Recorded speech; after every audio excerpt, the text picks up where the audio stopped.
നമസ്കാരം. Calicut university FYUGP രണ്ടാം semester BA വിദ്യാർത്ഥികളുടെ AEC ability enhancement course Malayalam ക്ലാസ്സിലേക്ക് എല്ലാ പ്രിയപ്പെട്ട വിദ്യാർത്ഥികൾക്കും സ്വാഗതം. ഇന്ന് നമ്മൾ ഈ വീഡിയോയിൽ പഠിക്കാൻ പോകുന്നത് എങ്ങനെയാണ് ഒരു ഉപന്യാസം എഴുതുക, ഐ മീൻ എസ്സേ റൈറ്റിംഗ്. നമ്മൾ സാധാരണ പരീക്ഷയ്ക്ക് എസ്സേ എഴുതാൻ ചോദിക്കുമ്പോൾ ഒരൊറ്റ തള്ളലല്ലേ, അതായത് ഏതെങ്കിലും ഒരു പാഠവുമായി ബന്ധപ്പെട്ടുള്ള ഒരു എസ്സേ എഴുതാൻ ചോദിക്കുമ്പോഴത്തേക്ക് 10 മാർക്ക് 3 പേജ് എന്നൊക്കെ നമ്മളോട് പറയും. അപ്പോൾ ആ പാഠവുമായി ബന്ധപ്പെട്ടത് ഒരൊറ്റ തള്ളലാണ്. സത്യത്തിൽ എസ്സേക്ക് അതിൻ്റെതായ ചില രൂപങ്ങളുണ്ട്, അതിൻ്റെതായ ഒരു രീതിയുണ്ട്. അത് നമ്മൾ ആദ്യം എന്താണ് ഈ ഉപന്യാസം എന്ന് മനസ്സിലാക്കണം, എന്നിട്ട് വേണം ഇതെങ്ങനെ എഴുതുന്നു പഠിക്കാൻ വേണ്ടിയിട്ട്. അപ്പോൾ ഉപന്യാസ രചന ഏതെങ്കിലും ഒരു വിഷയത്തിൽ ഒതുങ്ങി നിന്ന് അതുമായി ബന്ധപ്പെട്ട വിവരങ്ങൾ വിപുലമായി ശേഖരിച്ച് അവയുടെ വെളിച്ചത്തിൽ നിഗമനങ്ങൾ രൂപപ്പെടുത്തി യുക്തിഭദ്രമായി തയ്യാറാക്കുന്ന രചനയാണ് എന്ത്? ഉപന്യാസം. എന്താണ് ഉപന്യാസം? നമുക്ക് ഏത് വിഷയത്തിലും ഉപന്യാസം എഴുതാം അല്ലെ. നമ്മള് എന്താ പറയാ, സാമൂഹ്യ പ്രാധാന്യമുള്ള ഒരുപാട് വിഷയങ്ങളിലുള്ള ഉപന്യാസങ്ങൾ നമ്മൾ വായിച്ചിട്ടുണ്ട്, പത്രങ്ങളിലൊക്കെ നമ്മൾ വായിച്ചിട്ടുണ്ട്, അല്ലാതെ നമ്മൾ എഴുതാറുണ്ട് ഒക്കെ ആയിട്ട്. അപ്പൊ ഏത് വിഷയത്തിലും നമുക്ക് ഉപന്യാസം എഴുതാം. ഏതെങ്കിലും ഒരു വിഷയത്തിൽ ഒതുങ്ങി നിന്ന് ആ വിഷയവുമായി ബന്ധപ്പെട്ട വിവരങ്ങൾ വിപുലമായി ശേഖരിച്ച്, ആ വിഷയവുമായി ബന്ധപ്പെട്ട് എത്രത്തോളം വിവരങ്ങൾ ശേഖരിക്കാൻ പറ്റുമോ അതൊക്കെ ശേഖരിച്ച് അവയുടെ ആ വിവരങ്ങളുടെ വെളിച്ചത്തിൽ നിഗമനങ്ങൾ രൂപപ്പെടുത്തി യുക്തിഭദ്രമായി തയ്യാറാക്കുന്ന രചനയാണ് എന്ത്? ഉപന്യാസം എന്ന് പറയുന്നത്. ഓക്കെ, നല്ല വിവരം വേണം ഉപന്യാസം. ഒരു എസ്സേ എഴുതി തീർക്കുക എന്ന് പറയുമ്പോൾ നല്ല വിവരം വേണം. അത് തന്നെയാണ് ഏറ്റവും സിമ്പിൾ ആയിട്ട് പറയാനുള്ളത്. അത്രത്തോളം വിവരങ്ങളുടെ ക്രോഡീകരണമാണ് അത്. അപ്പോ ഇതിന്റെയൊക്കെ നോട്ട്സ് റെഡിയാണ്. നോട്ട്സ് ആവശ്യമുണ്ടെങ്കിൽ താഴെ കമന്റ് ബോക്സിൽ പിൻ ചെയ്തിരിക്കുന്ന ലിങ്കിലൂടെ ഗ്രൂപ്പിലേക്ക് ജോയിൻ ചെയ്തോളൂ കേട്ടോ. ആശയങ്ങളുടെ ക്രോഡീകരണമാണ് ഉപന്യാസത്തിൽ പ്രധാനം. ഒരുപാട് ആശയങ്ങളുണ്ട്, അത് അവിടെ എവിടെയും ചെതറിയിട്ടാ പോരാ. എന്ന് വെച്ച് കഴിഞ്ഞാൽ ഓരോ പാരഗ്രാഫിൽ തോന്നിയതുപോലെ എഴുതി ഒരുപാട് വിവരം നടക്കലല്ല. അതിനപ്പുറത്തോട്ട് ഈ ആശയങ്ങളുടെ ക്രോഡീകരണമാണ് ഉപന്യാസത്തിൽ പ്രധാനം. ഈ ആശയങ്ങൾ അടുക്കി വെക്കുന്നതിൽ, ഉപന്യാസത്തിൽ അടുക്കി വെക്കുന്നതിൽ എന്തുണ്ട്? ഒരു രീതിയുണ്ട്. അപ്പൊ ഉപന്യാസത്തിന് എന്തൊക്കെ വേണമെന്ന് നോക്കാം നമുക്ക്. ശീർഷകം, ഒരു ഹെഡിങ് വേണം അല്ലെ. ഉചിതമായ ശീർഷകം ഉപന്യാസത്തിന് നൽകണം. ചർച്ച ചെയ്യുന്ന വിഷയത്തെ എടുത്തു കാട്ടുന്ന വിധത്തിലായിരിക്കണം ശീർഷകം അല്ലെ. ഹെഡിങ് കൊടുക്കുമ്പോൾ തീർച്ചയായിട്ടും എന്തായിരിക്കണം? ആ എസ്സേയിൽ ചർച്ച ചെയ്യുന്ന വിഷയത്തെ ഉൾക്കൊള്ളുന്ന രീതിയിലായിരിക്കണം ശീർഷകം. യെസ്, ഉപന്യാസ വിഷയത്തെ ഉപവിഷയങ്ങളായി തിരിച്ച് പതിയെ പതിയെ വികസിപ്പിക്കുന്ന സന്ദർഭത്തിൽ ഉപശീർഷകങ്ങൾ നൽകുന്നതും നല്ലതാണ്. എന്ന് വെച്ച് കഴിഞ്ഞാൽ ഒരു ഫുൾ ഉപന്യാസം, അതിന് ഒരു ഹെഡിങ്, അങ്ങനെയും വേണേൽ ചെയ്യാം. ഇനി അല്ലെങ്കിൽ ഈ ഫുൾ ഉപന്യാസത്തിന് നമ്മൾ ഘട്ടം ഘട്ടമായിട്ട് തിരിച്ചിട്ട് ഓരോ സ്ഥലത്ത് ഓരോ ഘട്ടത്തിലും ഓരോ കുഞ്ഞെഡിങ്, സബ് ഹെഡിങ്, ആ രീതിയിൽ എഴുതുന്നതിനെ കൊണ്ടും കുഴപ്പമില്ല കേട്ടോ. മിക്കവാറും ഈ ഉപന്യാസത്തിന്റെ ഹെഡിങ് കാണുമ്പോൾ നമുക്കത് വായിക്കാൻ തോന്നണം. ഇപ്പൊ ഉദാഹരണത്തിന് ഒരു ഉദാഹരണം പറയാം. കേരളത്തിൽ ഇപ്പൊ കണ്ടിന്യൂസ് ആയിട്ട് എല്ലാ വർഷവും കാണുന്നതാണ് ഈ പ്രകൃതിക്ഷോഭങ്ങൾ. അപ്പൊ നമ്മൾ അതിനെ കുറിച്ചാണ് ഒരു എസ്സേ എഴുതുന്നതെങ്കിൽ അതിന്റെ ഒരു ഹെഡിങ് ആയിട്ട് എങ്ങനെ കൊടുക്കുക? ഇപ്പൊ ഉദാഹരണത്തിന് ഞാൻ വെറുതെ ഒരു ഉദാഹരണം പറയണേ, ഇതിനേക്കാൾ നല്ല ഉദാഹരണങ്ങൾ നിങ്ങളുടെ മനസ്സിൽ വരുന്നുണ്ടാവും. അപ്പൊ ആ ഒരു ഉപന്യാസത്തിന് നമുക്ക് എങ്ങനെ ഒരു ഹെഡിങ് കൊടുക്കാം? കേരളത്തിൽ തുടർച്ചയായിട്ടുള്ള ഈ പ്രകൃതി ദുരന്തങ്ങൾക്ക് കാരണം എന്ത്? അങ്ങനെ വേണമെങ്കിൽ ഇപ്പൊ തുടർച്ചയായി പ്രകൃതി ദുരന്തങ്ങളുടെ പിന്നിൽ എന്ത്? അതൊരു ക്വസ്റ്റ്യൻ മാർക്കൊക്കെ ഇട്ടിട്ട് ഹെഡിങ് കൊടുത്തു കഴിഞ്ഞാൽ അത് വായിക്കാനുള്ള ഒരു ത്വര ഉണ്ടാവില്ലേ? ഇനി അതും അല്ലെങ്കിൽ എന്താ പറയാ, തീരാത്ത പ്രകൃതി ദുരന്തങ്ങൾ മനുഷ്യന്റെ സൃഷ്ടിയോ, ഒരു ക്വസ്റ്റ്യൻ മാർക്കൊക്കെ ഇട്ട് കഴിഞ്ഞാൽ അത് വായിക്കണം എന്നുണ്ടാവും നമുക്ക്. അങ്ങനെ ക്യാച്ചി ആയിട്ടുള്ള ഹെഡിങ് നമ്മൾ കൊടുക്കണം എന്നുള്ളതാണ്. ഇനി ആമുഖം. ഈ ഉപന്യാസത്തിന് ഒരു ആമുഖം വേണം. അത് പറയുമ്പോൾ ഒരിക്കലും ഹെഡിങ് എന്ന് തലക്കെട്ട് കൊടുത്തിട്ട് ഹെഡിങ് കൊടുക്കുക, അടുത്തത് ആമുഖം എന്ന് തലക്കെട്ട് കൊടുത്തിട്ട് ആമുഖം കൊടുക്കുക, അങ്ങനല്ല ഉദ്ദേശിക്കുന്നത് കേട്ടോ. എന്ന് വെച്ച് കഴിഞ്ഞാൽ ഈ ആമുഖവും ഹെഡിങ്ങും ഇനി അടുത്ത് വരുന്ന 1-2 ഖണ്ഡികകൾ, പാരഗ്രാഫ് ഒക്കെ ഇതിൽ വരണം എന്നാ പറയുന്നത്. അല്ലാണ്ട് ആ ഹെഡിങ് കൊടുത്തിട്ട് ആമുഖം ഹെഡിങ് കൊടുത്തിട്ട് ആമുഖം എഴുതാനല്ല പറയുന്നത്. നമ്മൾ നേരിട്ട് എഴുതി പോകുന്ന എസ്സേയിൽ ഈ സാധനങ്ങളൊക്കെ വരണം എന്നുള്ളതാണ്. ഓക്കെ, അപ്പോ ആമുഖം. എങ്ങനെയാ ആമുഖം കൊടുക്കുക? തെരഞ്ഞെടുത്ത വിഷയത്തിന്റെ പശ്ചാത്തലം, നമ്മൾ എഴുതുന്ന വിഷയത്തിന്റെ പശ്ചാത്തലം. ഞാനിപ്പം പറഞ്ഞ പ്രകൃതി ദുരന്തമാണെങ്കിൽ ഞാനത് എഴുതാനുള്ള പശ്ചാത്തലം എന്താണ്? എല്ലാ വർഷവും പ്രകൃതി ദുരന്തങ്ങൾ ഇവിടെ ഉണ്ടായിക്കൊണ്ടേയിരിക്കുന്നു അല്ലെ. 2018 പ്രളയത്തിൽ തുടങ്ങിയിട്ട് ഇപ്പം മുണ്ടക്കൈ ചൂരൽമല ദുരന്തം വരെ നമ്മുടെ കൺമുന്നിൽ നിൽക്കുമ്പോൾ ഇതാണ് ഞാൻ ഈ എസ്സേ എഴുതാനുണ്ടായ പശ്ചാത്തലം. ഈ ദുരന്തങ്ങൾക്ക് പിന്നിൽ എന്ത്? ഇത് മനുഷ്യനിർമ്മിതമോ?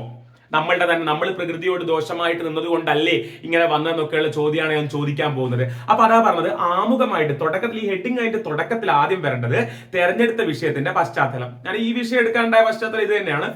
എല്ലാ വർഷവും പ്രകൃതി ദുരന്തം വരുന്നുണ്ടല്ലോ. പറയാൻ ഉദ്ദേശിക്കുന്ന കാര്യം എന്താണ് എന്നതിന്റെ ചെറുതും സാമാന്യവുമായ പ്രസ്താവന. അതെ, പശ്ചാത്തലം ഇതാണ്. എന്നിട്ട് ഞാൻ പറയാൻ പോകുന്ന കാര്യം ഇതാണെന്ന് ഞാൻ പറയാം. വായനക്കാരുടെ ശ്രദ്ധ പിടിച്ചു പറ്റാൻ ആവശ്യമായ ചില ചോദ്യങ്ങളോ സൂചനകളോ ഞാൻ പറഞ്ഞല്ലോ, അതിങ്ങനെ തന്നെ നമുക്ക് കൊടുക്കാം. ഞാൻ ഈ പറയുന്ന വിഷയത്തിലാണ് എസ് ചെയ്യുന്നതെങ്കിൽ എല്ലാ വർഷവും തീരാത്ത ഈ പ്രകൃതി ദുരന്തങ്ങൾ മനുഷ്യന്റെ തന്നെ സൃഷ്ടിയോ, ഇതിന് വേണ്ട വിധത്തിൽ സർക്കാരുകൾ ഇടപെടുന്നുണ്ടോ, അങ്ങനെ ഒന്ന് രണ്ട് ക്വസ്റ്റ്യൻസ് ഈ ആമുഖത്തിൽ ഐ മീൻ ഫസ്റ്റ് പാരഗ്രാഫിൽ ഇങ്ങനെ കൊടുത്തു കഴിഞ്ഞാൽ ബാക്കി വായിക്കാനുള്ള ഒരു ത്വര ഉണ്ടാവും. ഉപന്യാസത്തിന്റെ ഘടനയെ പറ്റിയുള്ള സാമാന്യ ചിത്രം എന്നിവയെല്ലാം ഉൾക്കൊള്ളിച്ച് ഒന്നോ രണ്ടോ ഖണ്ഡികയിൽ പാരഗ്രാഫിൽ തയ്യാറാക്കുന്നതാണ് എന്ത്, ആമുഖം. അപ്പൊ ആമുഖം എന്നുള്ള ഹെഡിങ്ങും കൊടുത്ത് എഴുതലല്ലേ. അതായത് ഈ എസ് എന്റെ ആദ്യത്തെ ഒന്നോ രണ്ടോ പാരഗ്രാഫിൽ ഈ എസ് എ കൃത്യമായിട്ട് എന്താ പറയുന്നത് എന്നുള്ളൊരു തുടക്കവും, അതുപോലെ ബാക്കി ആൾക്കാരെ വായിപ്പിക്കാനുള്ള ചില ചോദ്യങ്ങളും ചില എന്താ പറയാ മനസ്സിൽ ചിന്ത വരുമല്ലോ, ഇങ്ങനെ ഒരു എസ്സേയിൽ ബാക്കി എന്താണ് ഈ പറയാൻ പോകുന്നത്, അതിലേക്ക് നമ്മൾ ഫുള്ള് വായിക്കാൻ വേണ്ടിയിട്ട് കൊടുക്കേണ്ട ഒന്ന് രണ്ട് ക്യാച്ചി ക്വസ്റ്റ്യൻസും കാര്യങ്ങളൊക്കെ ഫസ്റ്റ് പാരഗ്രാഫിൽ ആമുഖമായിട്ട് കൊടുത്താൽ കുഴപ്പമില്ല. ഇനി അടുത്തത് ഖണ്ഡികകൾ, മെയിൻ പാരഗ്രാഫ്സിനെ കുറിച്ച് പറയാണ്. അപ്പൊ ഈ ആമുഖം ഭാഗമൊക്കെ കഴിഞ്ഞ് തുടർന്ന് വരുന്ന ഓരോ ഖണ്ഡികയിലും ഉപന്യാസത്തിലെ മുഖ്യമായ വാദഗതി സമർത്ഥിക്കാൻ ആവശ്യമായ ഓരോ ആശയത്തെയും വിശദീകരിക്കുകയാണ് വേണ്ടത്. അതാണ് ഈ ആമുഖം കഴിഞ്ഞാൽ പിന്നെ വരുന്ന ഖണ്ഡികകളിൽ പാരഗ്രാഫിലൊക്കെ വേണ്ടത് എന്താണ്, ഉപന്യാസത്തിലെ മുഖ്യമായ വാദഗതി സമർത്ഥിക്കാൻ ആവശ്യമായ ഓരോ ആശയത്തെയും വിശദീകരിക്കുകയാണ് വേണ്ടത്. ഇപ്പൊ ഞാൻ പറയാണ്, ഞാനിപ്പോ എഴുതുന്ന ഈ പ്രകൃതി ദുരന്തത്തിന്റെ എസ്സേയിൽ ഞാൻ പറയാണ് നമുക്ക് ഒരുപാട് സൂചനകൾ ലഭിച്ചിരുന്നു പണ്ട് മുതലേ, എന്നിട്ടും നമ്മൾ വേണ്ട വിധത്തിൽ കാര്യങ്ങൾ ചെയ്യാത്തത് കൊണ്ടാണ് എല്ലാ വർഷവും നമ്മൾ ഈ ദുരന്തം അനുഭവിക്കുന്നതെന്ന് ഞാൻ ഈ എസ്സേയിലൂടെ പറയാൻ ഉദ്ദേശിക്കുകയാണെങ്കിൽ അതാ പറയുന്നത്, തുടർന്ന് വരുന്ന ഓരോ ഖണ്ഡികയിലും ഉപന്യാസത്തിലെ മുഖ്യമായ വാദഗതി, എന്റെ വാദഗതി അതാണല്ലോ, നമ്മൾ വേണ്ട വിധത്തിൽ പ്രകൃതിയെ പരിഗണിക്കാത്തത് കൊണ്ടാണ് പ്രകൃതി ദുരന്തം വരുന്നതാണല്ലോ ഈ വിഷയത്തിൽ എന്റെ വാദഗതി, സമർത്ഥിക്കാൻ ആവശ്യമായ ഓരോ ആശയത്തെയും വിശദീകരിക്കുകയാണ് വേണ്ടത്. അപ്പൊ ഞാൻ എന്റെ ഈ വാദഗതിയെ, നമ്മളുടെ ഇടപെടൽ കൊണ്ട് തന്നെയാണ് പ്രകൃതി ദുരന്തം ഉണ്ടാവുന്നതെന്ന് പറയുന്ന എന്റെ ഈ വാദഗതിയെ സമർത്ഥിക്കാൻ ആവശ്യമായിട്ട് എനിക്ക് എന്തൊക്കെ പറയാം. അതായത് ഇവിടെ കസ്തൂരി രംഗൻ റിപ്പോർട്ട് വന്നിട്ടില്ലേ, 2010 ആ കാലഘട്ടത്തിൽ ഉമ്മൻ കമ്മിറ്റി റിപ്പോർട്ട് വന്നിട്ടില്ലേ, അങ്ങനെ പ്രകൃതിയെ കുറിച്ച് പഠിക്കാൻ പശ്ചിമഘട്ടം അപകട നിലയിലായിരിക്കുന്നു, അതിനെക്കുറിച്ചൊക്കെ പഠിച്ച് ഒരുപാട് റിപ്പോർട്ടുകൾ വന്നിട്ടില്ലേ. ആ റിപ്പോർട്ടിലൊക്കെ പറയുന്നുണ്ട് ഉടൻ കേരളത്തിൽ പ്രകൃതി ദുരന്തങ്ങൾ ഉണ്ടാവുന്ന, എന്നിട്ടും വേണ്ട വിധത്തിൽ നമ്മൾ പ്രകൃതിയെ പരിഗണിച്ചോ, അതുകൊണ്ടല്ലേ ഇത്രയും വലിയ ദുരന്തങ്ങൾ എല്ലാ വർഷവും ഉണ്ടാവുന്നതെന്നൊക്കെ പറഞ്ഞിട്ട് എനിക്ക് എന്ത് ചെയ്യാം, എന്റെ ആ വാദഗതിയെ സ്പഷ്ടമാക്കി വിശദീകരിച്ച് വ്യക്തമാക്കി കൊടുക്കാം. പിന്നെ ആവശ്യമായ ഉദാഹരണങ്ങൾ, തെളിവുകൾ, വിശകലനങ്ങൾ എന്നിവ നൽകി ലേഖകൻ തന്റെ വാദഗതിയെ സാധൂകരിക്കണം. ഞാൻ ഈ പറഞ്ഞ നമ്മുടെ ഇടപെടൽ കൊണ്ടാണെന്നുള്ളത് പറയാൻ വേണ്ടിയിട്ട് എനിക്ക് കിട്ടുന്ന പോയിന്റ്സ് ഒക്കെ എനിക്ക് അവിടെ ഉപയോഗിക്കാം. പിന്നെ വേണ്ടത് ഈ എസ്സേയിൽ നമ്മൾ ശ്രദ്ധിക്കേണ്ടത് തെളിവുകളും വിശകലനവും തന്നെയാണ്. അത് നമ്മൾ ചെറിയ രീതിയിൽ പറഞ്ഞു കഴിഞ്ഞു. മുൻകാല പഠനങ്ങളിൽ നിന്ന് ശേഖരിച്ച വസ്തുതകൾ, അതായത് ഞാനിപ്പോ ഈ പ്രകൃതി ദുരന്തം എന്നുള്ള ഉദാഹരണം ഞാൻ പറയുന്ന ഉദാഹരണമാണ്, നിങ്ങൾക്ക് ഏത് വിഷയത്തിലും എസ് ചെയ്താന്ന് പറഞ്ഞു. അപ്പൊ ഞാൻ ഈ പ്രകൃതി ദുരന്തത്തിന്റെ കാര്യം പറയുമ്പോൾ മുൻകാല പഠനങ്ങളിൽ നിന്ന് ശേഖരിച്ച വസ്തുതകൾ, ഞാൻ ഈ എസ് എഴുതുന്നതിന് മുമ്പേ തന്നെ മറ്റു പല ലേഖനങ്ങളും ഞാൻ ഇതേ തീമിൽ വായിച്ചിട്ടുണ്ടാവില്ലേ, അതിൽ നിന്നൊക്കെ എനിക്ക് കിട്ടിയ വസ്തുതകൾ, ദത്തങ്ങൾ എന്ന് പറഞ്ഞാൽ ഡാറ്റ, അതുപോലെ യുക്തികൾ എന്നിവയെല്ലാം അതത് സന്ദർഭങ്ങളിൽ ഉചിതമായി ഉപയോഗിക്കണം. അവയുടെ ശരിയായ സ്രോതസ് വെളിപ്പെടുത്തണം. അപ്പൊ ഞാൻ ഈ വിഷയത്തിൽ ഇങ്ങനെ എസ് ചെയ്യുന്നതിന്റെ ഇടയിൽ ഞാൻ മുമ്പ് വായിച്ച ഒരു വേറൊരു എസ്സേയിലുള്ള കാര്യം അല്ലെങ്കിൽ വേറൊരു കൃതിയിലുള്ള കാര്യം രേഖപ്പെടുത്തുമ്പോൾ ഞാൻ ഇങ്ങനെ പറയണം, ഇന്നേ കൃതിയിൽ ഇന്നേ എഴുത്തുകാരൻ പറഞ്ഞതുപോലെ എന്നും പറഞ്ഞിട്ട് എനിക്കത് എന്റെ എസ്സേയിൽ എന്താക്കാം, കൂട്ടിച്ചേർക്കാം. അല്ലാതെ എന്ത് ചെയ്യരുത്, അവർക്ക് ക്രെഡിറ്റ് കൊടുക്കണം, അവരുടെ പേര് വെക്കണം. അല്ലാതെ ഞാൻ എന്റെ സ്വന്തം എഴുതുന്നത് പോലെ അവരുടെ നിന്ന് വരിയെടുത്തിട്ട് എഴുതാൻ പാടില്ല, അത് തെറ്റാണ്, കോപ്പിറൈറ്റ് ഇഷ്യൂ. അങ്ങനെ നമുക്ക് ചെയ്യാൻ പറ്റില്ല. അപ്പൊ നമുക്ക് ഞാനീ അവതരിപ്പിക്കുന്ന വിഷയത്തിൽ മറ്റുള്ളവർ ചെയ്തു വെച്ച പഠനം എനിക്ക് വേണമെങ്കിൽ ഇതിൽ ഉൾപ്പെടുത്താം, പക്ഷെ അവർ പറഞ്ഞതുപോലെ എന്നും പറഞ്ഞിട്ട് അവർക്ക് ക്രെഡിറ്റ് കൊടുക്കണം. ഓക്കെ, വിമർശനാത്മക അപഗ്രഥനമാണ് ഒരു ഉപന്യാസത്തിൽ ഉണ്ടാവേണ്ടത്. അപഗ്രഥനമാണ്, അനാലിസിസ് ആണ്, മൊത്തത്തിൽ പഠിക്കുക തന്നെയാണ് വേണ്ടത്. അതിന് മറ്റുള്ളവരുടെ വ്യാഖ്യാനങ്ങൾ ഉപന്യാസത്തിൽ ഉൾപ്പെടുത്തുന്നുണ്ടെങ്കിൽ അവരുടെ അഭിപ്രായങ്ങളായി തന്നെ രേഖപ്പെടുത്തണം, ഞാൻ പറഞ്ഞല്ലോ. ശേഷം അവയോടുള്ള തന്റെ സമീപനം എന്താണെന്ന് ഉപന്യാസകൃത്ത് വ്യക്തമാക്കണം. എന്ന് വെച്ചാൽ ഇപ്പം മറ്റുള്ളവരുടെ ഒരു അഭിപ്രായം ഞാൻ വേറെ എവിടെയെങ്കിലും വായിച്ചൊരു അഭിപ്രായം ഞാൻ എന്റെ എസ്സേയിൽ ഉൾപ്പെടുത്തുമ്പോൾ അവരിങ്ങനെ പറഞ്ഞിട്ടുണ്ട്, വേണമെങ്കിൽ എനിക്ക് പറയാം അദ്ദേഹം ഇങ്ങനെ പറഞ്ഞതുപോലെ ഇത് വളരെ ശരിയാണ്, ഇനി അല്ലെങ്കിൽ ഇങ്ങനെ പറയാം അവർ ഇന്നേ ലേഖനത്തിൽ ഇങ്ങനെ പറഞ്ഞിട്ടുണ്ട്, പക്ഷെ അതിനോട് എനിക്ക് ഒട്ടും യോജിക്കാൻ പറ്റുന്നില്ല, കാരണം അതിന് എന്ത് ന്യായമാണുള്ളത് എന്നൊക്കെ എനിക്ക് ചോദിക്കാം. അതായത് വേറൊരു ലേഖനത്തിൽ ആശയം ഞാൻ ഇതിൽ ഉൾപ്പെടുത്തുമ്പോൾ, അവരുടെ പേരും വെച്ച് ഉൾപ്പെടുത്തുമ്പോൾ അതിനോട് എനിക്ക് യോജിക്കാം വിയോജിക്കാം ഒക്കെ ചെയ്യാം, അതിനൊക്കെ തെളിവ് കൊടുത്താൽ മതി. ഉപന്യാസകൃത്ത് തിരഞ്ഞെടുത്ത വിഷയത്തിൽ ഉണ്ടായിട്ടുള്ള മുൻകാല നിരീക്ഷണങ്ങളെ മുഴുവൻ തള്ളിക്കളഞ്ഞു. ഞാനിപ്പം പറഞ്ഞതുപോലെ ഉപന്യാസകൃത്തിന് തന്റെ വാദഗതി അവതരിപ്പിക്കാം. അങ്ങനെ ചെയ്യുമ്പോൾ അതിനാവശ്യമായ ബലം യുക്തിഭദ്രമായി നൽകാൻ കഴിഞ്ഞിട്ടുണ്ട് എന്ന് ഉറപ്പുവരുത്തണം. അതായത് ഞാൻ ഈ പറഞ്ഞത് തന്നെ മുമ്പ് വേറൊരു എസ്സേയിലുള്ള അല്ലെങ്കിൽ വേറെ ഏതെങ്കിലും ഒരു ലേഖനത്തിലുള്ള കാര്യം ഞാൻ എടുത്തിട്ട് ഇവിടെ ചേർക്കുമ്പോൾ അതിനെനിക്ക് വിയോജിച്ച് ഇത് ശരിയല്ല എന്നും പറഞ്ഞിട്ട് പറയാം. പക്ഷെ അത് പറയാൻ ശക്തമായ ബലം എന്ന് വെച്ചാൽ ശക്തമായ തെളിവുകളും വിവരങ്ങളും ഒക്കെ ഞാൻ കൊടുക്കണമെന്നേ ഉള്ളൂ. ചിലപ്പോൾ മുൻകാല നിരീക്ഷണങ്ങളോട് പുതിയ ചില കാര്യങ്ങൾ കൂട്ടിച്ചേർത്ത് വിപുലീകരിക്കുകയാവാം ഉപന്യാസത്തിന്റെ ലക്ഷ്യം. ഞാൻ പറഞ്ഞല്ലോ, വേറെ ആളുടെ ഡാറ്റ നമ്മൾ എടുത്തിട്ട് ഇതേപോലെ ഉപയോഗിക്കുമ്പോൾ അതിന്റെ കൂടെ തന്നെ അതിനെ അംഗീകരിച്ചുകൊണ്ട് തന്നെ കുറച്ച് കൂടുതൽ ആഡ് ചെയ്യാം. അങ്ങനെയും നമുക്ക് ചെയ്യാം. ആ സാഹചര്യത്തിൽ പുതുമ എന്താണെന്ന് വ്യക്തമാക്കണം. അങ്ങനെ ഞാൻ ചെയ്യുമ്പോൾ ആ ലേഖനത്തിലുള്ളതിനേക്കാൾ കൂടുതൽ എനിക്കെന്താണ് പറയാനുള്ളതെന്ന് ഞാൻ വ്യക്തമാക്കണം. പിന്നെ ലേഖനത്തിൽ നമുക്കറിയാം ഈ ഉപന്യാസത്തിൽ എന്ത് വേണം? ഉപസംഹാരം വേണം, അവസാനിപ്പിക്കല്. അതായത് ഉപന്യാസത്തിൽ എല്ലാ വാദഗതികളും അവതരിപ്പിച്ചു കഴിഞ്ഞതിന് ശേഷം ഉപസംഹാരം. എനിക്ക് പറയാനുള്ള കാര്യങ്ങളൊക്കെ ഞാൻ പറഞ്ഞു കഴിഞ്ഞു. ആ പാരഗ്രാഫ് ഒക്കെ പറഞ്ഞു കഴിഞ്ഞതിന് ശേഷം അവയിലേക്ക് ഒരു പുനഃസന്ദർശനം നടത്തി പറഞ്ഞ കാര്യങ്ങളെ സംഗ്രഹിച്ചെഴുതുന്നതാണ് ഉപസംഹാരം. അതായത് ഈ എസ്സേന്റെ അവസാനത്തെ ഒരു പാരഗ്രാഫിൽ വേണമെങ്കിൽ 2 പാരഗ്രാഫിൽ നമുക്ക് എന്താ ഒന്ന് തന്നെയാണ് നല്ലത്, നമ്മൾ ആ ഒരു എസ്സേയിൽ അതുവരെ പറഞ്ഞ കാര്യങ്ങളൊക്കെ ഒന്ന് ചുരുക്കി, അങ്ങനെ ഉണ്ടല്ലോ ഒരു രത്ന ചുരുക്കം. അതായത് ഞാൻ ഈ പറഞ്ഞ പ്രകൃതി ദുരന്തമാണെങ്കിൽ തന്നെ അതിന്റെ പശ്ചാത്തലവും കാര്യങ്ങളും പിന്നെ തെളിവുകളും അതുപോലെ ഡാറ്റയും കാര്യങ്ങളും ഒക്കെ അവതരിപ്പിച്ചതിന് ശേഷം അവസാനത്തെ ഒരു പാരഗ്രാഫിൽ എനിക്ക് ഇങ്ങനെ ഉപസംഹരിക്കാം. എങ്ങനെ? വർഷങ്ങൾ മുന്നോട്ട് പോകുന്തോറും പ്രകൃതി ദുരന്തങ്ങളുടെ എണ്ണം കൂടുന്നു, പ്രകൃതി ദുരന്തത്തിന്റെ ആഘാതവും കൂടുന്നു. അങ്ങനെ അതുവരെ പറഞ്ഞ കാര്യങ്ങളെല്ലാം ഒരു 2, 3, 4 സെന്റൻസിൽ എന്ത് ചെയ്യുക, ഒന്ന് സംക്ഷിപ്ത രൂപം കൊണ്ടുവരിക. അതാണ് ഉപസംഹാരം കൊണ്ട് ഉദ്ദേശിക്കുന്നത്.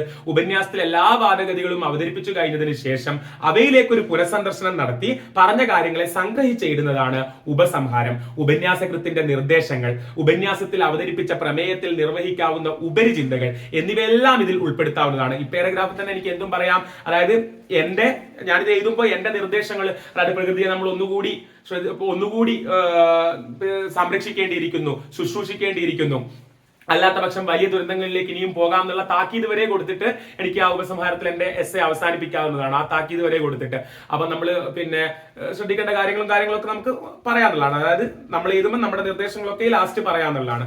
ഇത്രയൊക്കെയാണ് ഉപന്യാസം.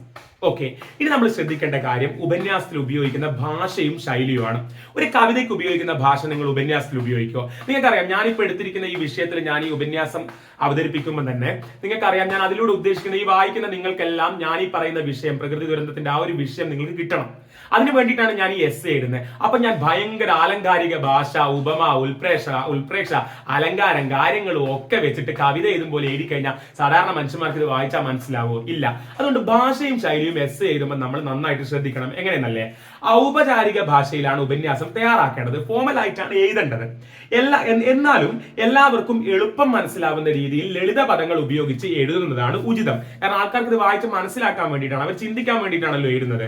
വ്യാകരണം, ഗ്രാമർ, വ്യാകരണ ശുദ്ധിയുള്ള വാക്യങ്ങൾ ആവശ്യമായ ചിഹ്നത്തോടെ എഴുതാൻ പ്രത്യേകം ശ്രദ്ധിക്കണം. ആവശ്യമായ ചിഹ്നത്തോടെ, അതായത് ചില സ്ഥലത്ത് ഈ കോമയൊന്നും ഇടേണ്ട സ്ഥലത്ത് ഇട്ടിട്ടില്ലെങ്കിൽ വായിക്കുമ്പോൾ അർത്ഥം അങ്ങ് മാറിപ്പോകും. ഓക്കെ, ഓരോ വിഷയത്തിന്റെയും സവിശേഷതയ്ക്ക് അനുസരിച്ച് ശൈലിയിൽ മാറ്റം വരുത്താൻ കഴിയണം. എന്താ പറഞ്ഞതിന്റെ അർത്ഥം എന്നറിയോ? ഞാനിപ്പം ഈ പ്രകൃതി ദുരന്തത്തെ കുറിച്ച് എസ്സേ എഴുതുമ്പോഴുള്ള ശൈലിയിലാണോ ഒരു ശാസ്ത്രലേഖനം എഴുതുക? അല്ലല്ലോ. അപ്പൊ ഓരോ വിഷയത്തിന്റെയും രൂപം നോക്കിയിട്ട് നമ്മൾ ശൈലിയിൽ മാറ്റം വരുത്തണം. അതാണ് പറയുന്നത്, ശാസ്ത്രലേഖനം എഴുതുന്നത് പോലെയല്ല ടൂറിസത്തെ കുറിച്ചോ ചരിത്ര വസ്തുതകളെ കുറിച്ചോ ഒരു ഉപന്യാസം എഴുതേണ്ടത്. അപ്പൊ ഓരോ വിഷയം നോക്കിയിട്ട് വേണം നമ്മൾ എന്ത് ചെയ്യാൻ, ശൈലി ഉപയോഗിക്കാൻ. ഓക്കെ, പരസ്പര ബന്ധം, അത് ഞാൻ നിങ്ങളോട് എടുത്തു പറയൂ കേട്ടോ. പരസ്പര ബന്ധം കേട്ടോ. ഓരോ ഖണ്ഡികയും ഓരോ പാരഗ്രാഫും തൊട്ടടുത്ത് വരുന്ന ഖണ്ഡികയുമായി ബന്ധപ്പെടുത്താനും അതുവഴി ആശയങ്ങളുടെ ക്രമമായ വികാസം ഉറപ്പുവരുത്താനും കഴിയണം. നമ്മളിത് എസ്സേ എന്നും പറഞ്ഞിട്ട് 10 മാർക്കിന് അങ്ങ് തള്ളൂലേ?